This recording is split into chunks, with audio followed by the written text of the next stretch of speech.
Meche todo mitole mikudo zanzan. Egbeyin akosu zangbe azan wolo pogo gbero zosun ome o mina do mi meyin agbo kwegbe ton le dojiro mina tun kun bloje asupa si potenti on homesin pede na wa bonwe mi kan ambulo wa dojiro minima son mo koton do ayime bolojiro o asiche kon kuma mi o asuche so yin anu mi ya minima kon mo koton o mo klando wa meyin beli o kun blojiro wa me ma do asu alo wa me ma do asia ana tun kun blojiro gan ko ilo le median e kun so le ni mechu o mene asunu a mene asinu yo ana ipipeto mi kala don we lojo ni me si inverso o e kala le bo nyonu itaw lo po mi to e ka mbele le o akwesi apako yo mi na don mi kum lojo mi ni blo dede bo le bo nu le pon kanji do akwesi zansi apako we me ka mbele yo mi na do lo la me na lo kan si apako yo ani blo dede lo planet mars o planet ni o e lo don me bi o adungbo me be ma yon blo enu lu muze ko yu e ma yon blo enu nu ahanze ko yu won ni blo dede lo po mi to e ka mbele le o mi na do mi lojo azosi apako yo mi ni te ko mo renu mi ton mi ni te ko mo nu mi ton mi jablo le bi yo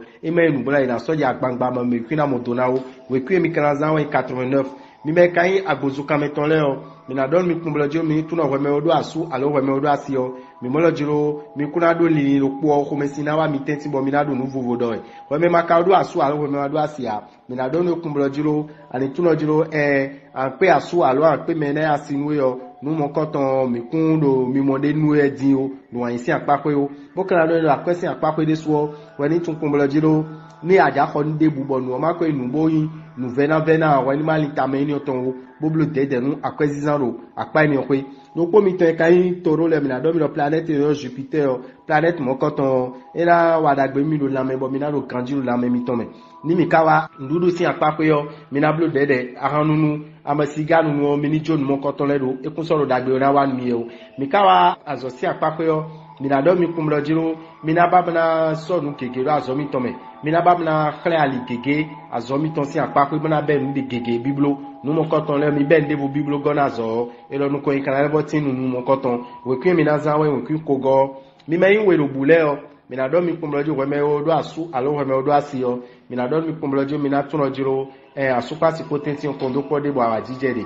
we me makadu asu alo we me madu asia mi na do mi kumlojo ani tunojiro planet le o edo dagbe mo koton na wanu we bo me na asunu alo asinu ana ipipeto e wa akwesi apapo yo mi na do mi kumlojo akwezizan ututu akwezizan samen litamekon woni blu dede na mama besin dat 15 din o vera ana mo vera karabna fosun mi kana tu kumlojo we me lo je mo yin we o mi na do ni lojiro la me na organisi apapo ya ndo ganjiro agbazame planet Jupiter kalojiro emi de so emi kuna lonu emi na itada gbero azosin apapo we kun akana zan wa igban ko atongo ni me kai agasa bo mi lo cancel o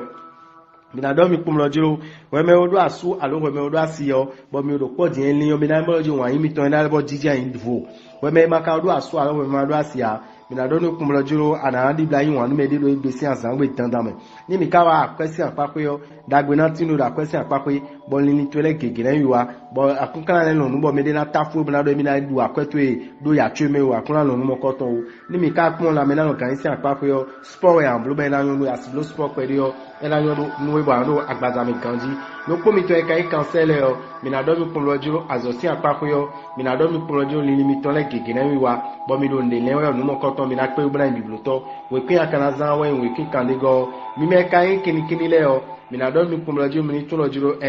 dandame o mi na tuno asupa ti potenti o mi na blu dede ko me sin ro mi tenti o mi ni jodo mama sin gijo na supo kakabo era chilojiro mi kutu mi de kun rohun ko me ma do asu alo ko me ma do asia mi na do no kumlojiro ani tuno nugbo anababna mo me na asunu alo me na asinu yo amo ani tun kumlojiro nu mo koton e kunsala no li menu wede suwo ni mi kawa akwesi apapo yo ani blu dede lo akwesi zansi apapo ani tuno planet venu so planet mo koton ero di do kumlojiro ani level blu wede lo ganji boyon pon e na zo mo me na asunu alo me na asinu yo ana ime mo koton peto mi kawa azosi apapo yo mi da do no kumlojiro ibi ide an so la so teme nu kon ide an so la so teme o e na zo ma zo e kana do nu kon inu enugbo we kun akana zan we kon kun pogo mi me kai yun da lo jibo mi rodo fi ejile o asupa ti potenti o ai mi toni rote bonu minimum molojiro o melody o emi ko gaje tuto sin zaje gbadawo ai me toni rote boni ni hun kumeton we me maka do asu alo we ma do asia mi na do no kumlojiro ani blo we de do pepepe akomo me de wa ibo e zombo alo komesi amukun so babna mo nyon debo alo buna le pesun debo e ka le kunso no mo so yi o we me ka viejo mi na do ndo akwesi apakoyo ani to kun blojiro mi ko mo ve debo no yo dagbe na tin do bo ni to le ki na wi wa do egbesi azangbe mi wa alamena o kan si apakoyo akara bo ganjiro agbazame mi wa azosi apakoyo mi na do no kun blojiro ani tun rojiro lili to le keke na wi wa do azome bon nous ele adeo ala pe bla blo gansi do fine e o content e do rando tout ele difficile do fine chuba no ko ikanatinu we tanda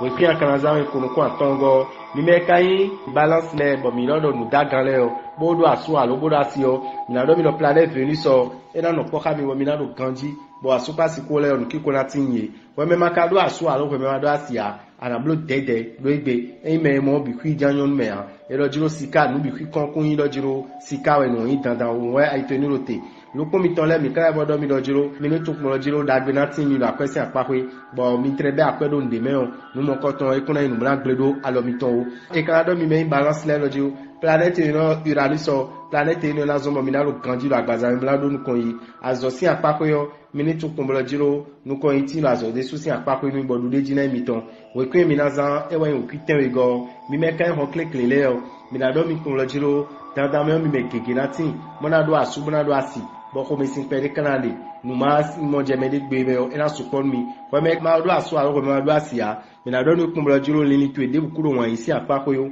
lini tu e bi ku yo de an do du de jigbon ba ri nkan do mi kumbolo jiro we me scorpion lo jiro akwesi apako yo ani blo dede mama akwe amadu nkuto ana izi zanto bo komesi on kana sukodo ilo su weekend lo me won ni level blo dede no komesi sin bo kana do no kumbla jiro ni mi wa azosi apakoyo ebi no mi mo lo jiro nu gege na ti me na so do asinwe weni ka blo dede e kun do jiro no e do jiro ni upload azo me obije no igbe na o mama anaije mondido a ovitome we kin akana za wa 62 mi me ka insagite bo mi yo do gada to le mi na do mi do planète yo do Venus so planète ni o e do kondo kona so pa se potentin e bo nu kiko na tin ye awajije na de mi kana do mi ko jiro mi me ma do asu alo mi me ma do asia mi na tun kumlo jiro uve de kunde mi din chu o me na asun mi alo me na asin mi o mi na pe o mi wa akwesi apapo yo mi na do mi kumlo jiro ni mi to le gege na wi wa do akwesi apapo onu ele mi de mo koton gege na ji asin mi kana do mi kumlo jiro mi na tun kumlo jiro la me na no kan isi apapo yo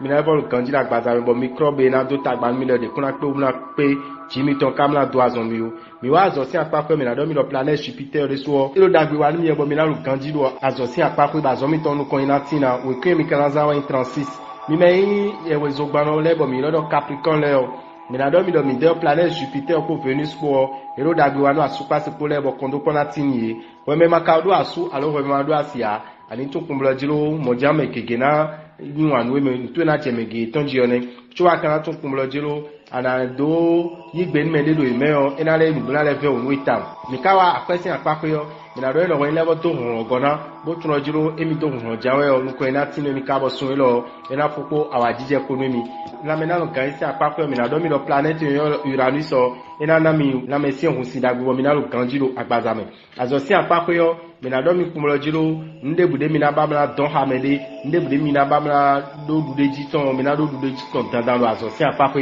bo me na don hamile bi kwi na dunya we kwi mina za 67 mi me kai verso bo mi rodo 50 leo mina do mi kumlo je sun odu di lo je mina lo ganji lui non do mi dene mina lo ganji la super ti potenti bo nu kiko na le amo ayi meton ni do te e madame no je todio bo ka ton no ibla sumeton le alo no e asimeton o afo ide ide ni lo pipon e mi me ka lo verso yin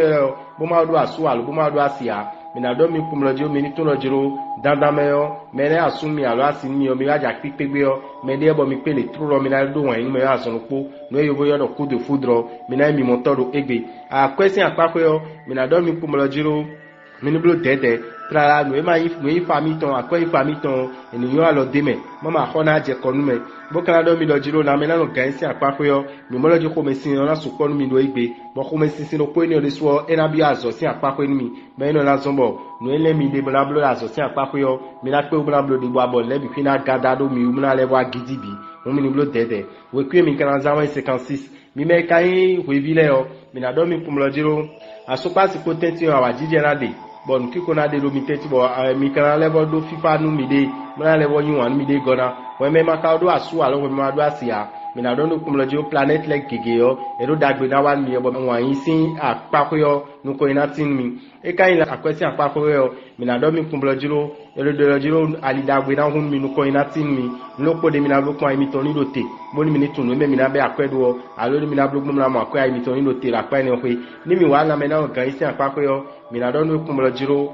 ovede kunde nu anu ganju la gbazame azosi apakoyo e wa ko mesin pede na wa bogbe pli di na do mi tentian we kwa azogbe to le ko we kwa azobi to le ko hain na supodo weekend lo me won we ni blo dede we kwa kana za 39 e we na za we me poisson bo dagbe na tinwe dame o rabitan e dogbe lokolo miton blo fifa ma gbe toton ni kondo mi me biji e na chenni. Pour ne pas rater les prochains numéros, abonnez-vous à notre chaîne. N'oubliez pas d'activer la cloche de notification. À bientôt!